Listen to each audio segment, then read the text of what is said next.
ते करत नाहीयेत आणि शेवटच्या 2-3 दिवसात यायचं आणि समाजात काहीतरी संभ्रम निर्माण करायचा, हेच काम सुरू आहे। त्यामुळे मराठा समाजाने कोणावरही खात्रीलायक आपल्याकडून इकडून माहिती आल्याशिवाय कोणी विश्वास ठेवायचा नाही।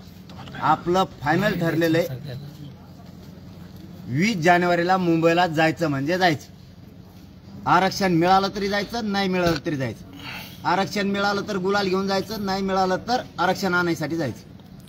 आता आपलं काय कशात आपलं चर्चा सुरू आहे ते 1 मिनिटात महाराष्ट्रातल्या मराठा समाजाला सांगतो। आपलं असं म्हणणं होतं की ज्या 54 लाख नोंदी सापडल्यात हे आज म्हणणं नाहीये, हे आपण यांना पाठीमागच्या 2 महिन्यात ज्या बांधवांच्या नोंदी 54 लाख सापडल्यात त्यांना कुणबी प्रमाणपत्र दिल्याच्या नंतर त्यांच्या परिवारातल्या सगळ्या नातेवाईकांना प्रमाणपत्राचा लाभ द्या, हे झाले 2।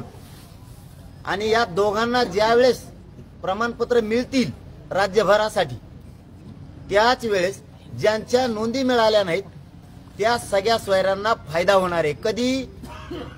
नोंदी मिळालेल्यांना कुणबी प्रमाणपत्र मिळाल्यावर आणि ज्याला कुणबी प्रमाणपत्र मिळाले त्याच्या परिवारातल्या नातेवाईकाला प्रमाणपत्र मिळाल्याच्या नंतर गणगोतातील असणारे सोयरे यांना फायदा होणार आहे।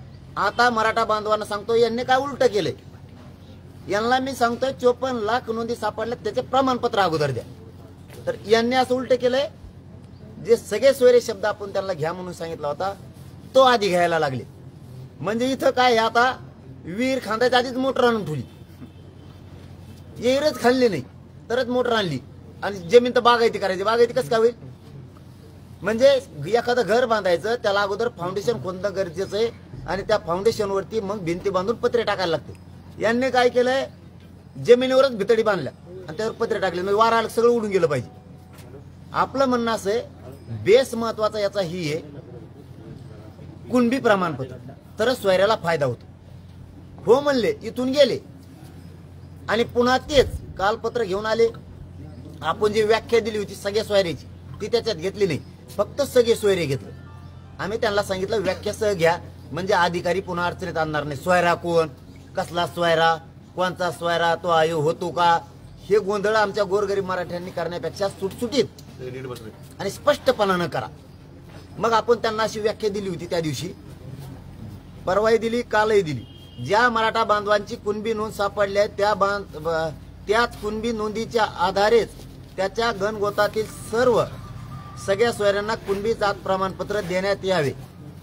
सगळ्या सोयऱ्यांची व्याख्या उदाहरणार्थ आपल्या मराठा समाजाच्या नजरेतून अशी, मराठा समाजात पिढ्यानं पिढ्या परंपरेनुसार गणगोतात लग्नाच्या सोयरिकीत जुळतात त्या सर्वच सोयऱ्यांना कुणबी जात प्रमाणपत्र देण्यात यावे। जिथे जिथे मराठा समाजात गणगोतात लग्नाच्या सोयरिकीत जुळतात त्या सर्वच सोयऱ्यांना नोंद सापडलेल्या मराठा बांधवांच्याच नोंदीच्याच आधारेच कुणबी प्रमाणपत्र सोयऱ्यांना देण्यात यावे अशी व्याख्या सोयऱ्याची दिलेली।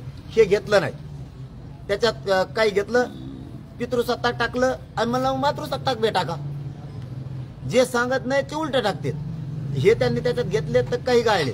आपण त्यांना 3 ओळी दिलेल्या तर ते त्यांनी मान्य केल्या। त्यांनी उलट असं सांगितलं होतं त्याच्यावरती सह्या करून द्या, म्हणजे याच्यात काहीच आता बदल नाही इथून पुढे। म्हणलं काय गरज नाही, आमचा शब्दच खूप झाला।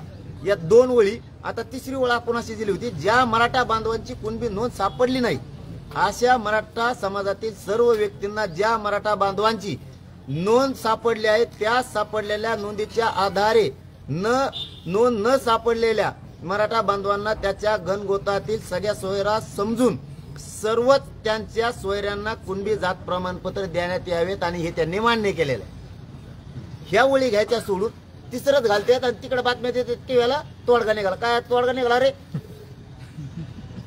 किती नोंदी दिल्या?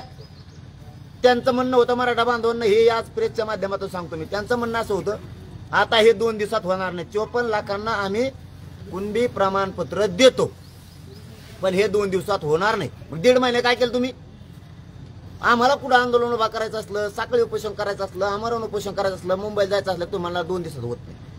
मग त्या काय केलं, गिरीश महाजन साहेब म्हणले होते आपण 23 डिसेंबरला बीडमधून घोषणा केली 20 जानेवारीची मुंबईची, ते म्हणले मुंबईला यायची गरजच नाही तर आरक्षण दिलं म्हणून समजा। का नाही दिलं? आता 2 दिवसात काय देणार तुम्ही? काहीच नाही। आणि इकडे तोडगे निघाले म्हणून बातम्या देणार तुम्ही चॅनलच्या बांधवाला आणि आमच्या मराठ्यात संभ्रम निर्माण करणार. मी मरूस तर हटत नाही, सरकार विचार करू नका तुम्ही. त्यो मी पक्का इथं, तुम्ही मराठ्यांना पक्क दिल्याशिवाय मी ही जागा सोडित नाही.